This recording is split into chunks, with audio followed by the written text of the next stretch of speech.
பணம் விஷயத்தில் உங்கள் குழந்தைகள் வந்து நேர்மையாக இருக்கணும் அப்படின்னு நீங்கள் நினைக்கிறீங்களா? பிற்காலங்களில் யாரையும் அவங்க ஏமாற்றக்கூடாது, ஏமாந்துடவும் கூடாது, பிறரிடம் ஏமாந்து விடக்கூடாது. இப்போ அப்படி அத்தகைய ஒரு விழிப்புணர்வை சிறு வயதிலேயே அவர்களுக்கு கொடுக்க விரும்புகிறீர்களா? அப்படின்னா அதற்கு என்ன ஒரே வழி என்னன்னாக்கா, ஒரு குடும்ப வாழ்க்கையில் வந்து பெற்றோர்கள் வந்து இந்த குடும்பத்திற்கு ஆகிற செலவை வந்து சரிசமமாக பகிர்ந்து கொள்ள வேண்டும். ஒரு அம்மா அப்பா 2 பேரும் அந்த குடும்பத்திற்கு தேவையான செலவை வந்து சரிசமமாக பகிர்ந்து கொள்ள வேண்டும். ஒரு குடும்பத்துக்கு 20,000 ரூபாய் தேவை அப்படின்னா 10,000 ரூபாயை அம்மா கொடுக்கணும், 10,000 ரூபாயை அப்பா கொடுக்கணும்.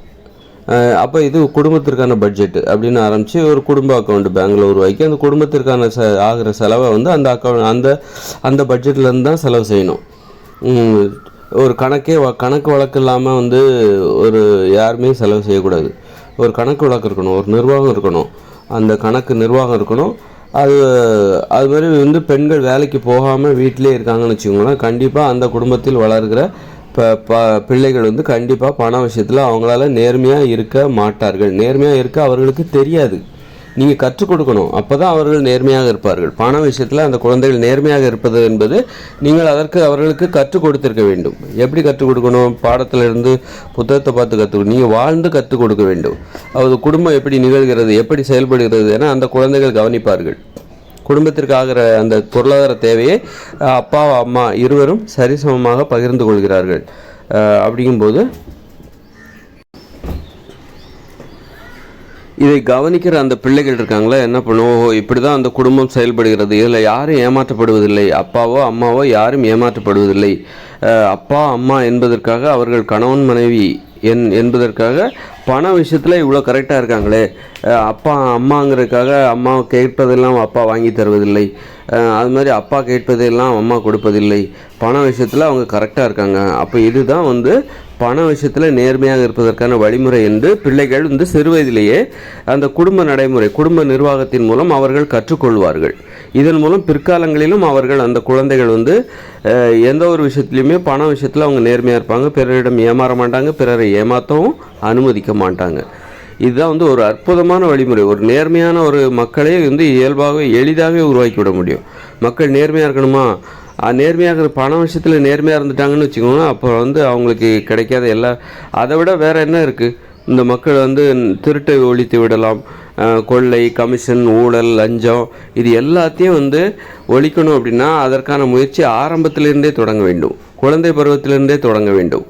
அதற்கு நாம் செய்ய வேண்டிய நடைமுறை தான் என்னென்னாக்கா, ஒரு குடும்ப நிர்வாகம், குடும்பத்தில் யார் தலைவர், ஆண்கள் தான் தலைவர் அப்படிங்கும்போது அந்த குடும்பத்திற்கான பட்ஜெட்டு, இந்த மாதிரியெல்லாம் ஒரு குடும்ப அக்கௌண்ட்டு இதெல்லாம் பேங்கில் ஏற்படுத்தணும். இது எங்கள் குடும்ப அக்கௌண்ட்டு, எங்கள் ஃபேமிலி அக்கௌண்ட்டு அப்படின்னு சொல்லிட்டு அதுக்கான பெண்கள் கட்டாயம் வேலைக்கு போகணும். குடும்பத்திற்கு தேவையான ஒரு செலவு அதை வந்து தீர்மானிக்கணும். நமக்கு வழக்கமாக குடும்பத்துக்கு எவ்வளோ செலவு தேவைப்படும், 20,000 ரூபாய், அப்போ நீ 10,000 ரூபாய் நீ கொடு, நான் 10,000 ரூபாய் நான் போடுறேன் அப்படின்னு சொல்லிட்டு ஒரு தாய் வந்து 10,000 போடணும், தந்தை வந்து 10,000 போடணும், அப்போ 20,000. இதுலேருந்து அந்த செலவுகளை குடும்பத்திற்கு ஆகிற செலவுகளை செலவழித்து கொள்ள வேண்டும். இப்படி ஒரு நிர்வாக நடைமுறையை சிறுவயதிலேயே குழந்தைகள் கவனிக்கும் போது பண விஷயத்தில் எப்படி நேர்மையாக இருப்பது என்பதை அவர்கள் கற்றுக்கொள்வார்கள். பிற்காலங்களில் வந்து யாரையும் ஏமாற்ற மாட்டாங்க, லஞ்சம் வாங்க மாட்டாங்க, ஊழல் பண்ண மாட்டாங்க. இப்போ வந்து பெண்கள் வந்து வேலைக்கு போகாமல் வீட்டிலே இருக்காங்களா, அதை பார்க்குற பிள்ளைகள் என்ன நினைக்கிறாங்கன்னாங்க, அப்போ அது ஒரு நேர்மையற்ற செயல், அந்த நேர்மையற்ற செயலை அது பெரிய குற்றம் இல்லை என்று நினைத்து கொள்கிறார்கள். ஏன்னா வேலைக்கு போகாமலே வீட்டில் இருக்காங்க, அப்போ பிறருடைய வேலையெல்லாம் அந்த அம்மா செய்கிறாங்க. அப்படியும் இதெல்லாம் கவனிக்கிற பிள்ளைகள் வந்து ஒரு வாழ்க்கையை பற்றி ஒரு தவறான புரிதல், பெண்களை பற்றி ஒரு தவறான புரிதல், பெண்கள்னால் நேர்மையாக இருக்க மாட்டாங்க அப்படின்னு ஒரு தவறான புரிதல் அந்த பிள்ளைகளுக்கு ஏற்பட்டு விடுகிறது. அப்போ பெண்களுக்காக நேர்மையாக இருக்க வேண்டிய அவசியம் இல்லை, பெண்களிடம் நேர்மையாகவும் இருக்கக்கூடாது, அப்போ தான் அவர்களிடமிருந்து அன்பு கிடைக்கும் அப்படின்னு சொல்லிட்டு அப்பாவை பார்த்து பிள்ளைகள் கற்றுக்கொள்கிறார். அப்பாவை பார்த்து என்ன கற்றுக்கிறாங்கன்னா, பெண்களிடம் நேர்மையாக நடந்து கொள்ளக்கூடாது. அதுமாதிரி அம்மாவை பார்த்து என்ன கற்றுக்கிறாங்கன்னா, ஆண்களிடம் பெண்கள் நேர்மையாக நடக்கக்கூடாது அப்படிங்கிறது தான் இப்போ கற்றுக்கிறாங்க. பண விஷயத்தில் ஒரு கணக்கு வழக்கு கிடையாது, சரிசமமாக குடும்ப பொருளாதாரத்தை பகிர்ந்து கொள்வது கிடையாது, ஒருவர் வந்து ஏமாற்றிக்கிறது தான் இன்றைக்கி கற்றுக்கிறாங்க. அதனால் இப்போ நேர்மையான ஒரு மக்களை உருவாக்க வேண்டும் என்றால் பண விஷயத்தில் நேர்மையாக இருப்பதை வந்து கட்டாயமாக்கணும். அது ஒரு சட்டமாக்க வேண்டும். ஒவ்வொரு குடும்பத்தை இது இப்படித்தான் இருக்க வேண்டும் அப்படின்னு சொல்லிட்டு ஒரு சட்டமே போட்டு அதை நடைமுறைப்படுத்த வேண்டும். அப்போ தான் மக்கள் ஒரு நேர்மையான தலைமுறையை நாம் உருவாக்க முடியும். சிறு வயதிலிருந்தே அந்த பிள்ளைகளுக்கு நல்ல விஷயத்தை கற்றுக்க முடியும். அப்படி வளர்கிற அது மாதிரி இந்த மாதிரி சரிசமமாக குடும்ப பொருளாதாரத்தை தாய் தந்தை இருவரும் பகிர்ந்து கொள்கிற ஒரு வழக்கம் இந்த சமூகத்தில் பின்பற்றப்படும் பொழுது, இந்த நாட்டில் பின்பற்றப்படும் பொழுது பிற்காலங்களில் ஊழல் லஞ்சம் எதுவுமே இருக்காது. அந்த திருட்டு, ஏமாத்துறது, கடன் வாங்கிட்டு கொடுக்காமல் இருக்குது, இப்படி எதுவுமே அங்கே இருக்காது.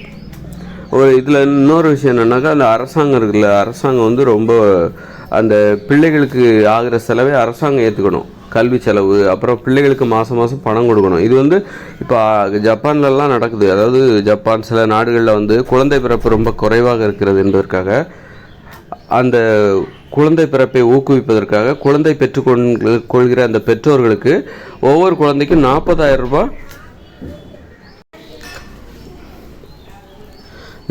ரூபாய் உதவித்தொகையாக கொடுக்குறாங்க. அந்த அளவுக்கு அந்த அரசாங்கம் அந்த மக்களுக்கு எவ்வளோ உதவியாக இருக்கு பாருங்கள். அப்போ அந்த நாட்டில் வாழ்கிறவங்க எவ்வளோ நேர்மையாக இருப்பாங்கன்னு நினச்சி பாருங்கள். ஜப்பானியர்கள் ரொம்ப நேர்மையானவங்க. அந்த அளவுக்கு அவங்க இப்போ சில கடைகள்லாம் பார்த்தீங்கன்னா ஜப்பானில் ஆட்களே இருக்க மாட்டாங்க. நீங்கள் பொருளை எடுத்துகிட்டு பணத்தை அந்த பெட்டியில் போட்டு போயிடணும். அந்த அளவுக்கு பிறரை நம்புகிறாங்க. அங்கேயும் ஒரு சதவீதத்திற்கும் குறைவான திருடர்கள் இருக்காங்க. அவங்க மாட்டினாங்கன்னா அவங்களுக்கு கடுமையான தண்டனை கொடுக்குறாங்க. கடுமையான தண்டனைகள் மட்டுமே மக்களை நேர்மையாக வாழ வைத்து விடாது. அந்த மக்களே அவர்களவே ஒரு சுய கட்டுப்பாடு இருக்க வேண்டும். அதுதான் நேர்மையாக. அந்த சுய கட்டுப்பாடு அங்கே ஏன் இருக்குது அப்படின்னா, ஜப்பான் நாட்டில் வாழ்கிற மக்களிடம் சுய கட்டுப்பாடு ஏன் இருக்கிறது என்றால் அதற்கு அந்த அரசாங்கம் ரொம்ப காரணமாக இருக்கிறது. அங்கே அரசு பள்ளிகள் தான் இருக்குது, தாய்மொழியில் தான் கல்வி கற்கிறார்கள். அப்புறம் அந்த பிள்ளைகளுக்கு ஆகிற செலவுகளை அரசாங்கம் ஏற்றுக்கொள்கிறது. அப்படி இருக்கும்போது அவர்கள் நேர்மையாகத்தானே வாழ்வார்கள். நேர்மை இல்லாமல் வாழ்வதற்கு அங்கே காரணங்களே இல்லை. அவர்களுக்கு எந்த நிர்பந்தமும் இல்லை. அவர்கள் இயல்பாகவே நேர்மையாக ஏன்னா அவருடைய வாழ்க்கை எளிதாக இருக்கிறது. வாழ்க்கை எளிதாக இருக்கும்போது தான் நேர்மையாக வாழ்வாங்க. எப்போ நீங்கள் வாழ்கிற வாழ்க்கை கஷ்டமாக இருக்கோ அப்போ தான் நீங்கள் அந்த கஷ்டமான வாழ்க்கையை எளிதாக மாற்றுவதற்காக நேர்மையற்ற வழிகளை நீங்கள் தேடுவீர்கள். அதனால் வாழ்க்கை எளிதாக இருந்தால்தான் நேர்மையாக இருக்க முடியும். நமது வாழ்க்கை கடினமாக இருக்கிறது, போராட்டம் மிகுந்ததாக இருக்கிறது. பிள்ளைகளுக்கு படிப்புக்கு ஃபீஸ் கட்டணும், அப்புறம் நிறைய மின்சார செலவு, போக்குவரத்து செலவு, வீட்டு கடன், இப்படி ஏகப்பட்ட கடன் சுமைகள் இப்படி இருக்கும்போது அவங்க நேர்மையாக இருப்பதற்கு வாய்ப்பு இல்லை. அந்த சுமைகளை குறைப்பதற்காக நேர்மையற்ற வழிகளில் அவர்கள் இறங்குவதற்கு தான் அதிக வாய்ப்பு இருக்குது. அதனால் வாழ்க்கை எளிதாக இருக்க வேண்டும். அப்போ தான் அவங்க நேர்மையாக இருப்பாங்க. எளிதாக வாழ்வதற்கு நம்ம வழிகளை ஏற்படுத்த வேண்டும். பெரிய பெரிய வீடுகளை கட்ட அனுமதிக்கக்கூடாது. பெரிய வீடுகளை கட்டுவாங்க, பங்களா மாதிரி பெரிய அரண்மனை மாதிரி வீடெல்லாம் கட்டுவாங்க. அது மாதிரிலாம் அனுமதிக்கக்கூடாது. ஒருவர் வசிப்பதற்கு வீட்டுக்கூட அளவு 10 அடி நீளம், 8 அடி அகலம். இதுதான் ஒரு 10 அடி அகலம், 10 அடி நீளம்னு வச்சுக்கோங்க. இதுதான் ஒரு வசிப்பதற்கான அளவு. இதை தவிர பெரிய வீடு யாருமே ஒருவருக்கான அதுபோல் ஒரு குளியலறை, ஒரு சமையலறை, இதெல்லாம் இருக்கணும். ஒரு சமையலறை, ஒரு குளியலறை, ஒரு கழிவறை. இதுதான் ஒருவர் வசிப்பதற்கான அளவு. இதுக்கு மேலே பெரிதாக வீடு கட்டக்கூடாது. இப்படி இதன் மூலம் இந்த வீடு கட்டுவதற்காக அதிக பணம் செலவழிப்பதை நாம் கட்டுப்படுத்த முடியும். அவர்களுடைய தேவையை நம்ம கட்டுப்படுத்த முடியும். ரொம்ப ஆடம்பரமாக சொகுசாக வாழ்வதற்காக நிறைய லஞ்சம் வாங்குறது, ஊழல் பண்ணுறதெல்லாம் இருக்காது. அது மாதிரி கல்யாணங்கள், பிறந்தநாள் விழா அப்படின்னு சொல்லிட்டு ஆடம்பரமாக செலவு செய்து அந்த திருமண நிகழ்ச்சிகளை நடத்துவார்கள். அதற்கெல்லாம் நம்ம தடை விதித்து விட வேண்டும். அதன் மூலம் மக்களுக்கு இந்த மாதிரி தேவையற்ற வழிகளில் பணத்தை செலவு செய்கிற அந்த மக்களுடைய வாழ்க்கை முறை இருக்குல்ல, அதை நம்ம தடுக்கணும். அவர்களுடைய இந்த மாதிரி நிறைய தேவையற்ற வழிகளில் பணத்தை கல்யாணம் பண்ணுறதுக்கு 8 லட்சம் 10 லட்சம் செலவு பண்ணுறது, அப்படிலாம் அதெல்லாம் நம்ம தடை விதித்து விட வேண்டும். சில ஆயிரங்களில் ஒரு கல்யாணத்தை முடித்து விட வேண்டும். அதை ஆடம்பரமாக செலவு செய்து ஒரு கல்யாணத்தை நடத்தக்கூடாது. அதை ஒரு சட்டமாக போடும்போது மக்கள் அதுவே அப்போ மக்களுடைய வாழ்க்கை எளிதாக இருக்கும். ஒரு கல்யாணங்கிறது மிகப்பெரிய அச்சுறுத்தலாக மாறாது. அப்போ நிறைய கடன் வாங்குவாங்க, ஏமாற்றுவாங்க, ஊழல் பண்ணுவாங்க, லஞ்சம் வாங்குவாங்க, அப்படி பணத்தை சேர்த்து ஒரு கல்யாணத்தை நடத்துவாங்க. அப்போ பெரிய வீடு கட்டணுங்கிறதுக்காக நிறைய பணம் லஞ்சம் வாங்குவாங்க, ஊழல் பண்ணுவாங்க. அப்போ நம்ம வீடு கட்டுவதிலும் ஒரு கட்டுப்பாடு இப்படித்தான் ஒரு வீடு இருக்கணும். வீட்டில் வேலைக்காரங்களே வைத்துக் கொள்ளக்கூடாது. வேலைக்காரர்களை வீட்டில் வைத்துக்கொண்டால் அவர்களை நம்பி பெரிய வீடு கட்டுவாங்க. பெரிய வீடு எங்கே கட்டுறாங்கன்னா வீட்டை பராமரிக்கிற வேலையை வேலைக்காரர்களிடம் விட்டு விடலாம். ஒரு வேலைக்காரங்களுக்கு வேறு சம்பளம் கொடுக்கணும். ஒரு பெரிய வீட்டை பராமரிப்பதற்கு 2-3 வேலைக்காரங்கள் தேவை. 2-3 வேலைக்காரங்களுக்கு குறைஞ்சது ஒரு வேலைக்காரங்களுக்கு 10,000 கொடுத்தா 3 வேலைக்காரங்களுக்கு 30,000 கொடுக்கணும். அப்போ பெரிய வீடு கட்டுறது ஒரு செலவு, அதில் அந்த வீட்டை பராமரிப்பது இன்னும் ஒரு செலவு. அப்போ இதையெல்லாம் எப்படி சமாளிக்கிறது? அப்போ லஞ்சம் வாங்கணும், ஊழல் பண்ணணும், அப்போ தான் வந்து அந்த பண தேவையை பூர்த்தி செய்ய முடியும், பொருளாதார தேவையை பூர்த்தி செய்ய முடியும். அப்போது நம்ம என்ன பண்ணுறோம்? பெரிய வீடு கட்டாதீங்க, உங்கள் ஒருவருக்கான வீடு, அவங்கவுங்க வேலையை அவங்க தான் செய்யணும், வீட்டு வேலைக்காரர்களை நியமிக்காதீர்கள். அது அப்போ இதன் மூலம் மக்களுடைய தேவை குறைகிறது, வாழ்க்கை எளிதாக மாறுகிறது, பொருளாதார தேவை என்பது குறைகிறது, ஒரு கட்டுப்பாட்டிற்குள் வருகிறது. அப்புறம் பார்த்தா இந்த மாதிரி நிகழ்ச்சி, திருமண நிகழ்ச்சி, இது எல்லாத்தையும் வந்து ஆடம்பரமாக நடத்தவே கூடாது. சில ஆயிரங்களில் ஒரு திருமணம் நடந்து முடிந்து விட வேண்டும். ஒரு திருமணம் என்றால் 50 பேர் தான் இருக்கணும் அப்படின்னு சொல்லிட்டு ஒரு திருமணத்தை முடித்து விட வேண்டும். அப்போ மக்களுடைய வாழ்க்கை இன்னும் எளிதாக மாறுகிறது. அவர்களுக்கு அச்சுறுத்தலே இல்லை. பிள்ளைகளோட திருமணத்தை நடத்தணும் அப்படிங்கிற அச்சுறுத்தல் அவர்களுக்கு இல்லை. அது மாதிரி ஒரு கல்வி நிலையங்கள் அனைத்தும் அரசு மயமாக மாறிவிட வேண்டும். தனியார் கல்வி நிலையங்கள் இங்கே இருக்கவே கூடாது, தனியார் கல்லூரிகள் இருக்கவே கூடாது. அப்போ பெற்றோர்களுக்கு இன்னும் வாழ்க்கை எளிதாக மாறிவிடுகிறது. அப்போ அவங்க வந்து ஏன் வந்து லஞ்சம் வாங்க போகிறாங்க, ஏன் ஊழல் பண்ண போகிறாங்க? எந்த செலவுமே இல்லை, எல்லா செலவும் வந்து இந்த வாழ்க்கையில் பெரிய செலவு எதுவுமே இல்லை, பயமே இல்லை, அச்சுறுத்தலே இல்லை. இந்த வாழ்க்கையை வாழ்வதற்கு அச்சுறுத்தல் எதுவுமே இல்லை.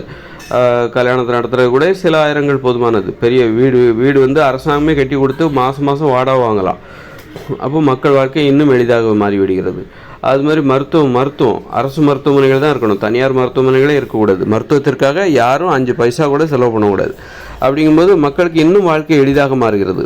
வாழ்க்கை மீது உள்ள அந்த அச்சுறுத்தல் இருக்குல்ல, அது வந்து இன்னும் குறைந்து விடுகிறது, இன்னும் ரொம்ப பல மடங்கு குறைந்து விடுகிறது. அது மாதிரி கல்வி நிலையங்கள், பிள்ளைகளுக்கு கல்வி கற்பிக்க வைப்பதற்காக பெரும்பணம் செலவு செய்ய வேண்டிய அவசியமே இல்லை. எல்லாம் அரசாங்கம் பார்த்துக்கும். இங்கே இருப்பது அனைத்தும் அரசு பள்ளி, அரசு கல்லூரி தான். அப்போ வந்து படிப்பதற்கு பணமே தேவையில்லை. அப்படிங்கும்போது இன்னும் பெற்றோருடைய வாழ்க்கை மிக மிக எளிதாகிவிடும். அவர்களுக்கு சுமைகளே கிடையாது. அது மாதிரி நீதிமன்றம், ஒரு பிரச்சனைன்னு நீதிமன்றத்துக்கு போனால் அங்கேயும் இலவசமாக தான் இருக்கணும். தனியார் வழக்கறிஞர்கள் என்கிற நடைமுறையே இருக்கக்கூடாது. ஏன்னா தனியார் வழக்கறிஞர்கள் என்கிற நடைமுறை தான் இங்கே குற்றங்கள் அதிகரிப்பதற்கே காரணம்.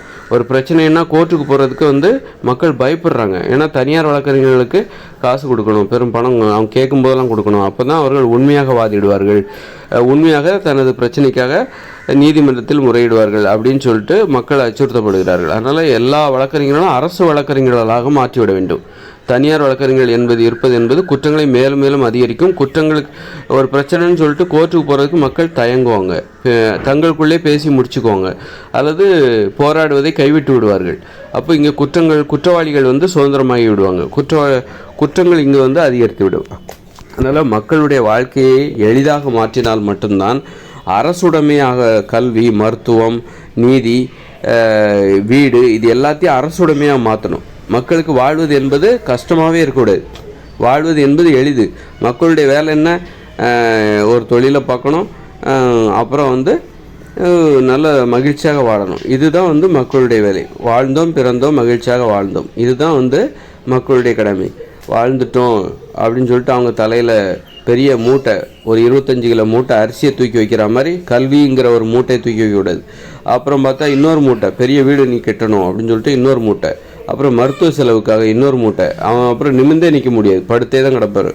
அந்த அளவுக்கு எழுந்திருக்க முடியாத அளவுக்கு இந்த சுமைகள் வந்து ஒரு நாட்டில் வந்து எல்லாம் நான் சொல்கிறது எல்லாமே இது என்ன பெரிய புதுசாக இல்லை. இந்த உலகத்தில் எங்கேயோ ஒரு நாடுகளில் நடந்துக்கிட்டு தான் இருக்குது. முன்னேறிய நாடுகளில் இது நடந்து கொண்டு தான் இருக்கிறது. ஜப்பான், ரஷ்யா, சீனா அல்லது அமெரிக்கா, இது போன்ற நாடுகளில் நான் சொல்கிற எல்லாமே அங்கே நடந்துக்கிட்டு தான் இருக்குது. அங்கே எல்லாம் கல்வி அரசுடைமையாக இருக்கிறது, மருத்துவம் என்பது அரசுடைமையாக இருக்கிறது. இந்த மாதிரி அதனால தான் அவங்க வந்து முன்னேறுகிறார்கள், எளிதாக வாழ்கிறார்கள். அதனால் பண விஷயத்தில் நேர்மையாக இருப்பதற்கு பிள்ளைகளுக்கு குடும்பத்திலிருந்து கற்றுக் கொடுக்க வேண்டும். குடும்பத்தை ஒரு நிர்வாகத்திற்குள் கொண்டு வர வேண்டும். குடும்பத்தில் உள்ள கணக்கு வழக்குகளை முறைப்படுத்த வேண்டும். குடும்பத்திற்கு தேவையான பொருளாதாரத்தை கணவன் மனைவி இருவரும் சரிசமமாக பகிர்ந்து கொள்ள வேண்டும். பெண்கள் வேலைக்கு போவதை கட்டாயப்படுத்தணும்.